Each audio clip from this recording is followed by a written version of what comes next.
আমি নেবো না। না না না না না আমি যাই না।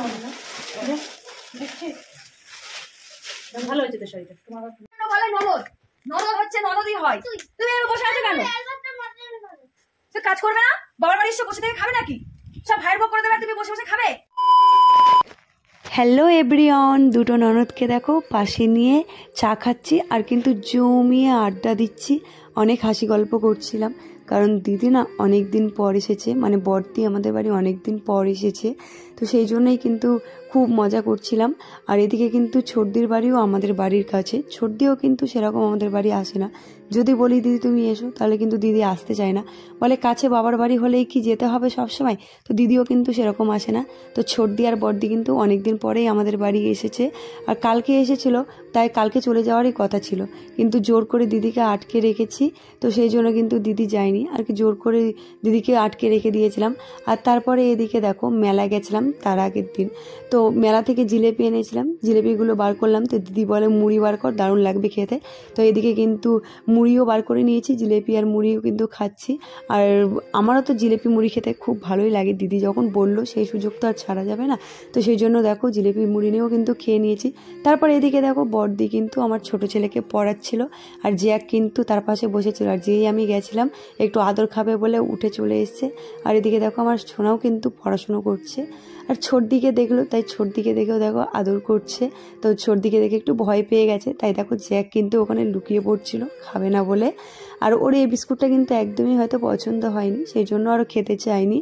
তারপরে দিদি বলল ঠিক আছে একটু বেলার দিকে আমি ভাত খাওয়াই, তো দিদি দেখো এদিকে ভাত মেখে দিয়েছিল দই দিয়ে, তো খাচ্ছিল না, তো দিদি কিন্তু ওকে কোলে নিয়ে জোর করে খাওয়াচ্ছিল, তাও ও খায়নি, ও দিদির হাতে কামড়ে নিয়েছিল, তো কোনো অসুবিধে নেই, তো ওইভাবে ছেড়ে দেওয়া হয়েছিল। তারপরে এদিকে দেখো সকাল সকাল কিন্তু আমাদের বাড়ি একদম রান্না স্টার্ট হয়ে গেছে, আর আমাদের তো বিরিয়ানি হচ্ছে, কারণ বড় ভাগনা মানে বড়দির ছেলে, সে ভাগনা কিন্তু আমাদের বাড়ি এখন 3 বছর হয়ে গেল, দিদি সে ভাগনা আসেনি, তো সেই জন্যই কিন্তু ভাগনা বলেছিল যে বিরিয়ানি খাবে, তো ভাগনার জন্য কিন্তু বিরিয়ানি করা হয়েছে। তো এইবার দেখো ভাগনাদের জন্য গুছিয়ে দেওয়া হচ্ছে বিরিয়ানিটা। তো তারপরে এবার দিদি তো চলে যাবে, রেডি হয়ে গেছে, তো দিদির একটু সাজিয়ে দিচ্ছি, দিদি তো একদম সাজগোজ করতে চায় না, তা দেখো জোর করে একদম দিদিকে সাজিয়ে দিলাম। তো দিদি এদিকে বাড়ি বেরিয়ে যাবে, বাড়ি যাওয়ার জন্য।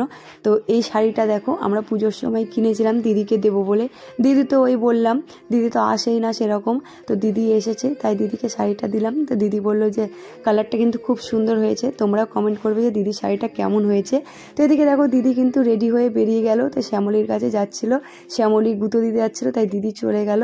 তারপরে এখানে দেখো আমার বড় ছেলেকে দিদি কিন্তু একটু আদর করলো, কারণ বড় ছেলেকে না দিদি খুব ভালোবাসে, আরও দুজনকে ভালোবাসে, যেমন ছোটদির ছেলে আমার ছোট ছেলেকেও ভালোবাসে, কিন্তু বড় ছেলেকে একটু বেশিই ভালোবাসে।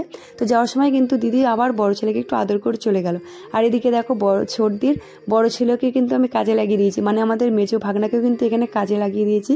এখানে উঠোনে গোবর দেওয়া হবে, ঘাস বেরিয়েছিল, তাই বললাম ভাগনা একটু এগুলো চেঁচে দাও, তাই ভাগনাকে দিয়ে ঘাসগুলো চাচিয়ে নিলাম। তারপর দিদি ওখানে বসেছিল, দিদিকে বললাম যে দিদি তুমি বাবার বাড়ি এসেছো, তুমি কাজ করবে না, আর কি ওর দিদির সঙ্গে মজা করছিলাম।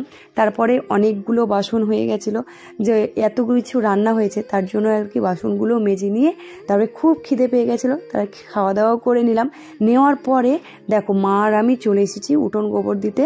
মাকে বললাম আমি উঠোনটা গোবর দিয়ে দেবো, কিন্তু মা বললো না সারাদিন অনেক কষ্ট হয়েছে, এই উঠোনটা গোবর দিলে কষ্ট হবে, তো চল দুজন মিলে দিয়ে নিই। তাই মা আর আমি দেখো একসঙ্গে গোবরটা দিচ্ছি, মা গোবর দিচ্ছে আর আমি এদিকে গোবরগুলো গুলে গুলে এনে দিচ্ছি, কারণ পুজো আছে সেই জন্য তো গোবর দিতেই হবে, তো সেই জন্য কিন্তু মা আর আমি গোবরটা দিয়ে নিচ্ছি।